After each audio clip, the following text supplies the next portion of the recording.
state. This is the assembly room. At the Second Continental Congress, they began meeting in the spring of 1775. One big decision they come to is creating a little piece of paper called the Declaration of Independence. But they don't really start that process for another year. In June 1776, the Continental Congress has been on a recess.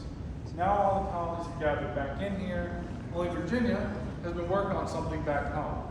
They are now ready to share it with everyone else. It's what they're calling a resolution of independence. So we finally have a discussion on independence form. It's going to be a few steps before they really become fully official, finalized. At this point, the next step they take is to turn this resolution into a declaration. To do that, they form a committee, and they choose 5 who are already sitting in this room with what they will ultimately call the Committee of 5.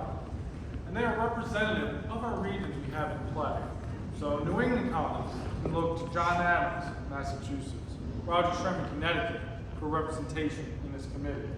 For New England, for the Mid-Atlantic colonies, they'll have Benjamin Franklin, Pennsylvania, Robert Livingston, New York, and then they'll have one representing the Southern colonies, and that will be Thomas Jefferson of Virginia.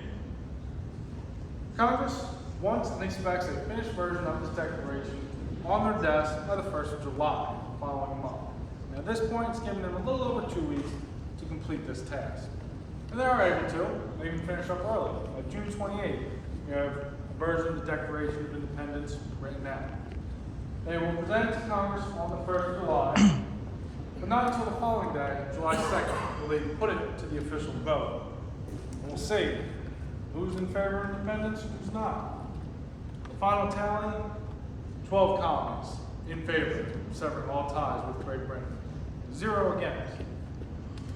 Now there are 13 present, but that 13th is not in a position to vote one way or the other. Because what happens throughout these continental congresses is there can be recalls. That's what we're seeing with the colony of New York right now.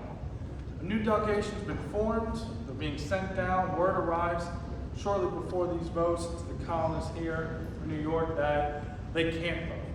They're no longer given authority to represent New York. So everyone else votes on July 2nd, New York steps out, they abstain. But 12-0 tally, it's a pretty big one. It's enough to go to the next step. We have 56 very different individuals representing 13 very different colonies in this room. So it only makes sense that this version that the Committee of 5 came up with, that's just a rough version, it's the first one. Because the next 2 days in this room, July 3rd and 4th, are spent editing the Declaration. Sentences, grammar is the bulk of it, a lot of rearrangement there. But you get to the bottom of the document, and it's a list of grievances these colonists laid out to the king.